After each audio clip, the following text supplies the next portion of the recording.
The World Health Organization reiterates its commitment to defeat the COVID-19 pandemic. Nigerian government disbursed $200 million to support young entrepreneurs. And in the Gambia, commercial taxi drivers narrate their economic challenges brought about by the COVID-19 pandemic. Well, this and more coming on The World today.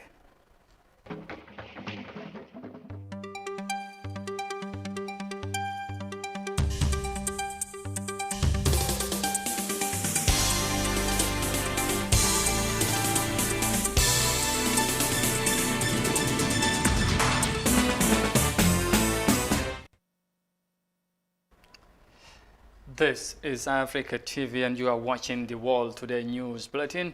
I am Amadou Kante. Many thanks for joining us, and now the news in detail. Now, taxi drivers is coming a multitude of businesses that are crumbling due to the impact of the COVID-19 pandemic and the restrictive government rules meant to cope its spread. Well, details of that in this report. The 21-day night curfew, the first in over 20 years, which ended on Wednesday, put several taxi drivers out of work or further cut earnings. Lamin Conte, a taxi driver based at the turntable, said he wished the government did not extend the night curfew, but it is extended anyway. You know, when laws are enacted, nobody could do anything about that. But if it is left to me alone, the night curfew will end today because it does not favor us. If you work in the morning and you do not have enough clients, so we do go to work at night till around 12, so as we can have what we need, such as gas, oil and fish money, which can be made easy if we work at night. Abdullah Jara, the chef de garage of the turntable taxi car park, said the curfew made life very difficult for them. They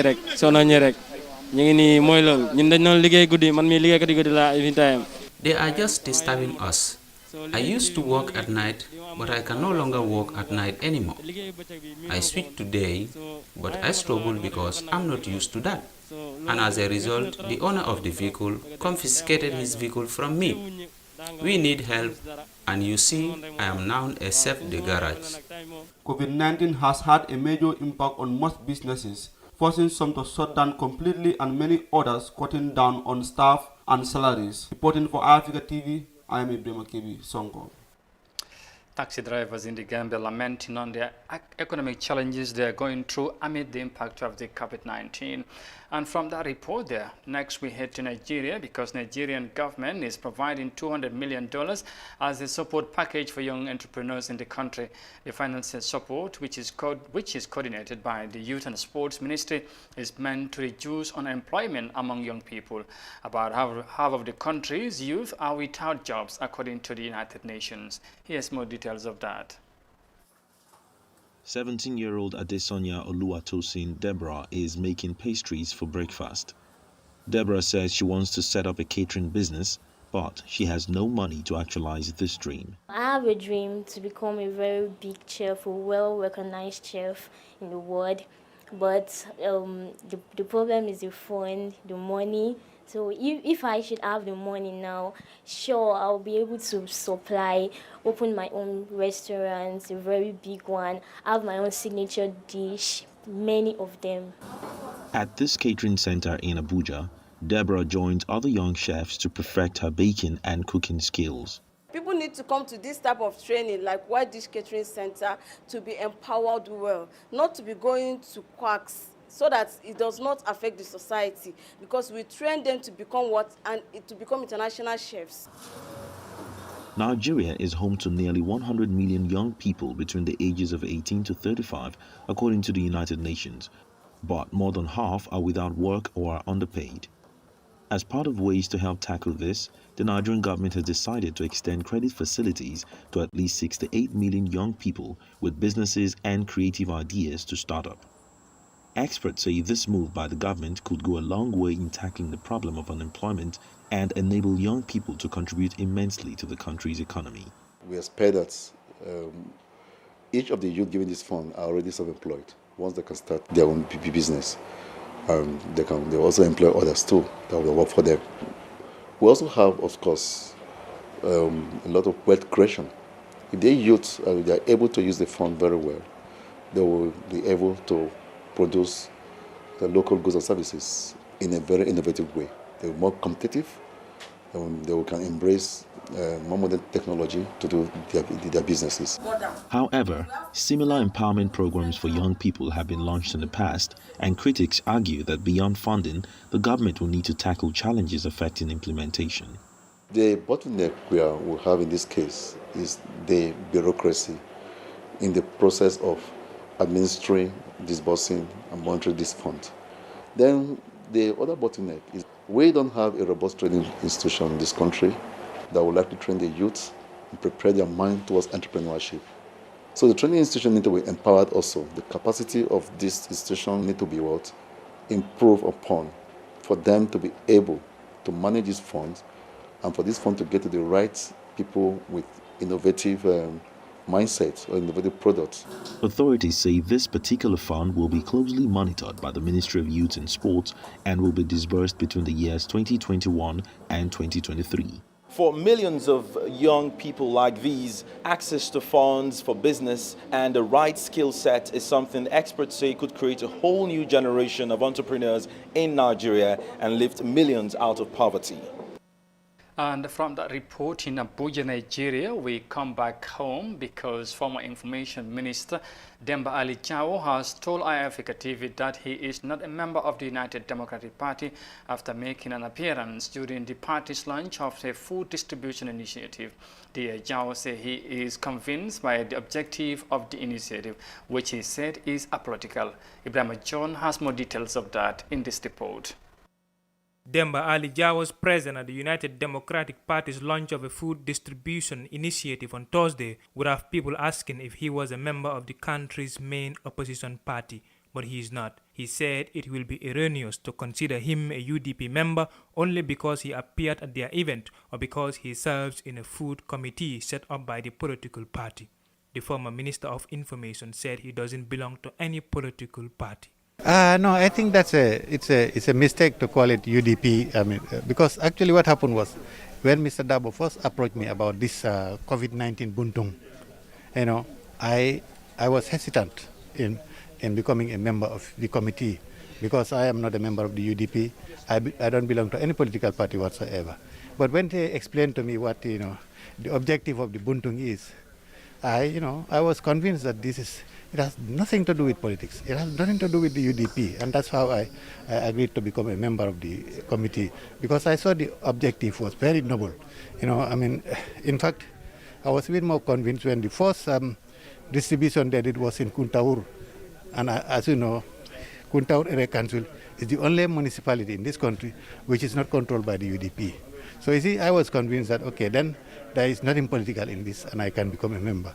When asked whether he will accept a ministerial post in a UDP-led government, this is what Jallow, also a veteran journalist, had to say. That's a hypothetical question. Honestly, I know the experience I've had in serving in the cabinet in this government, and I think let's wait until we reach the river before we even attempt to cross it. In that case, it would not be okay for me to say, no, I will not serve, or I will serve, or let us wait until the situation, because it's very hypothetical, right? Well, right now, as it seems, your relationship with Dabo seems to be cordial. Well, don't you think that is possible? Dabo has been my friend for a very, very long time, even well before he became a member of the government. And you know, we also were colleagues in the cabinet, and we had a very good rapport. So you see, I mean, our relationship, my relationship with Dabo, absolutely has nothing to do with politics. You know, we've been friends well before, even when he was not a member of the government, he was in the opposition. You know, every time, for example, I was in Dakar, every time he came around there, he would call me. Sometimes we would even arrange to, you know, meet and exchange greetings. And, you know, he's been a colleague, a friend, and he also became a colleague in the cabinet. Demba Ali Jallow, who is a former president of the Gambia Press Union, was the first information minister in Adama Barrow's government. He co-authored the book A Living Mirror, The Life of Data Haidara. Reporting for iAfrica TV, I am Ibrahim John. And from that report there by Ibrahim John, next we head to Mali because Mali's military rulers said they have released Ibrahim Abubakar Keita, who has been in detention since the 18th of August following his removal via a coup. Junta spokesman Jibril Maiga told the AFP news agency that President Keita is free and he is at home. A relative of Keita, who commented on condition of anonymity, is quoted as telling AFP that the 75-year-old former leader had returned overnight to his house in the Sebekenyoro district of the capital. The National Committee of the Salvation of the People detained Keita last week and forced him to resign. They have promised to oversee a transition of election within a reasonable time and want to set up a military-led 3-year transitional government. However, the West African bloc, ECOWAS, which does not recognize coups, is seeking for a transitional government of not more than 1 year. And from that, we move to matters of the IAEA because the Director General of the International Atomic Energy Agency, IAEA, Rafael Mario Grossi, informed journalists that Iran has willingly accepted to provide access to IAEA officials in 2 of their nuclear program locations. Grossi, who spent 2 days in Tehran, made this revelation in Vienna, where he spoke to journalists upon return. Ibrahim John again tells us more. The IAEA Director General Rafael Mariano Grossi unequivocally stated that his agency is allowed to visit 2 nuclear sites in Tehran. He said a date for the commencement of the inspection has been set for an extremely important inspection. Have agreed on that. The inspectors will have access to these sites. We have agreed on dates for this. We have agreed on the basic modalities for this. This is extremely important. We have also agreed that or recognized that these activities that we are going to have there are related to nuclear material or possible related nuclear activities. The IAEA and Tehran are expected to further strengthen their collaboration and improve trust to ease the complete enforcement of Iran's Comprehensive Safeguards Agreement, CSA, together with the Additional Protocol, AP. Observers say Iran's approach in allowing the IAEA access could unearth some benefits to the country. Reporting for iAfrica TV, I am Ibrahim John. And from that report there, we will now take a break and come back shortly with the remaining of the story. Stay with us, we'll be right back.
Welcome back, and you're watching the World Today News Bulletin on Africa TV, and now to the rest of the story.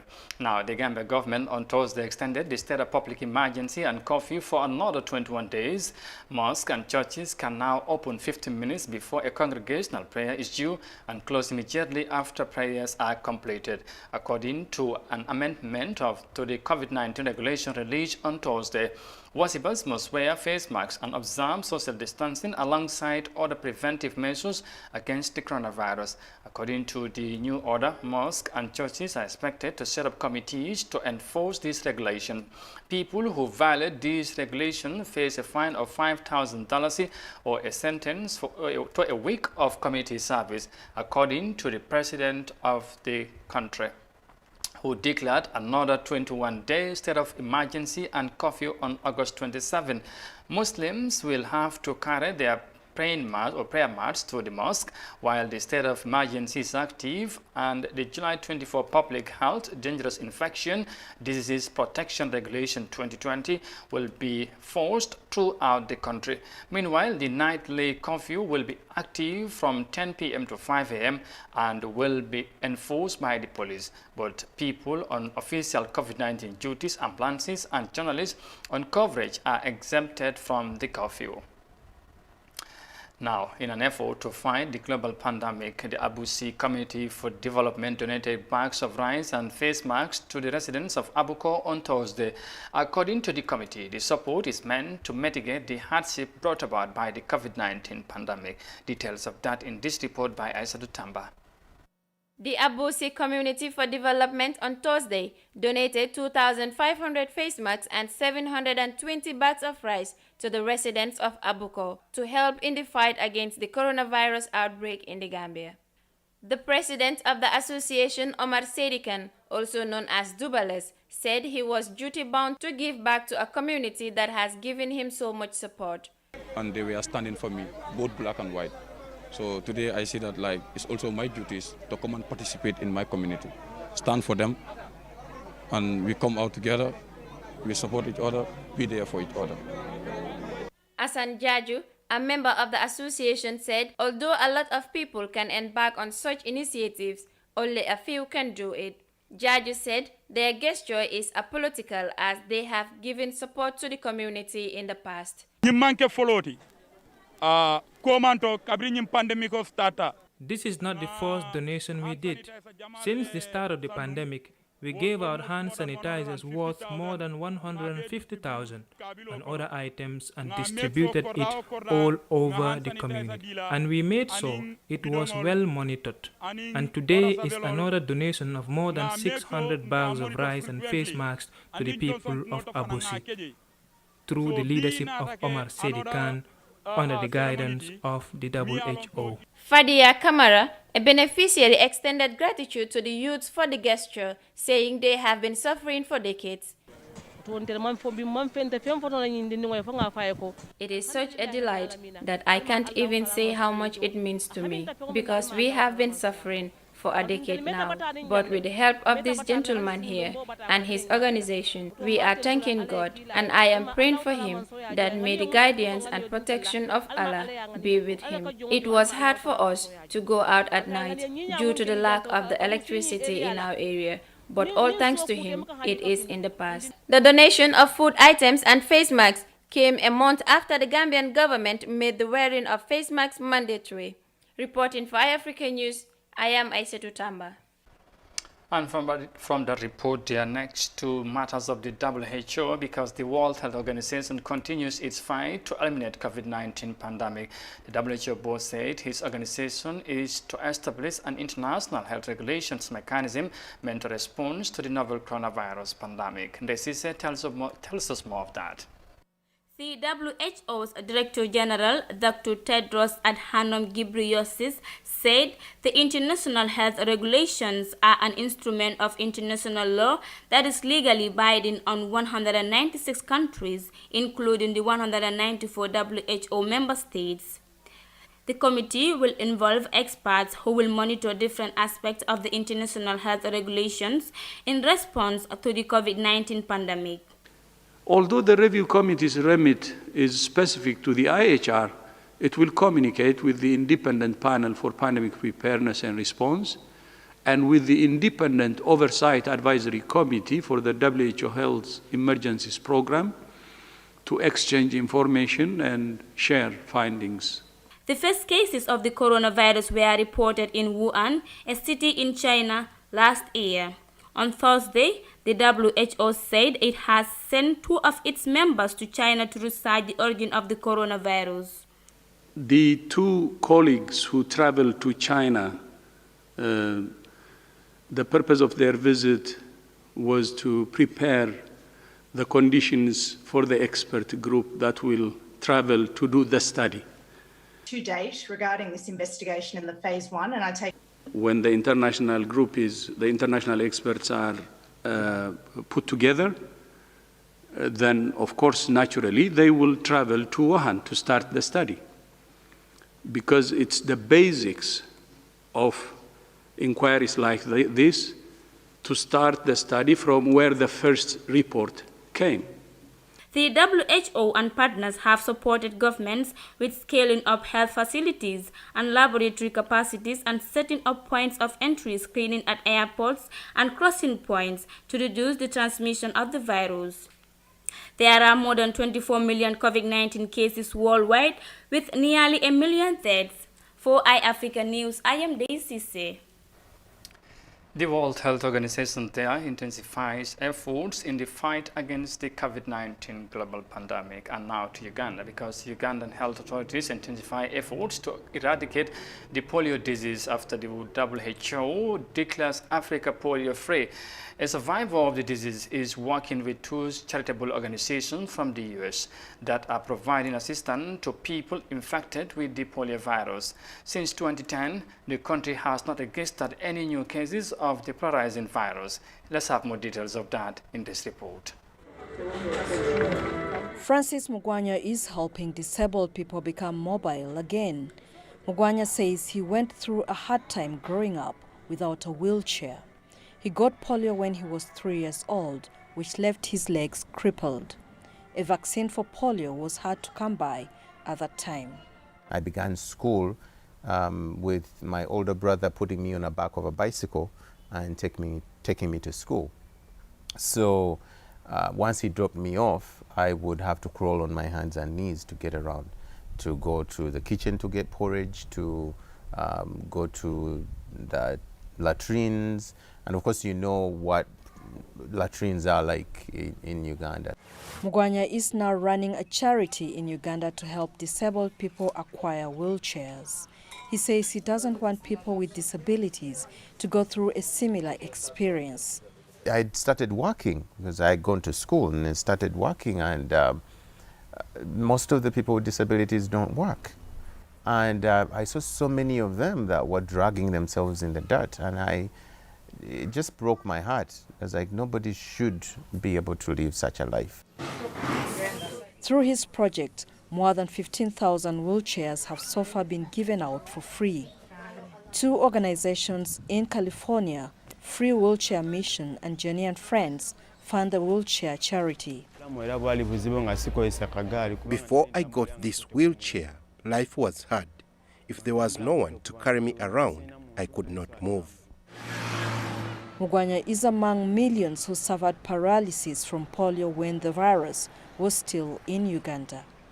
There have been no new cases of the paralyzing polio virus in Uganda since 2010, and efforts to prevent its recurrence continue.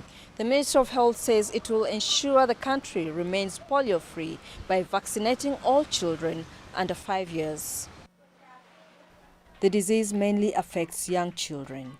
It spreads through eating food contaminated with the virus, usually caused by poor fecal disposal.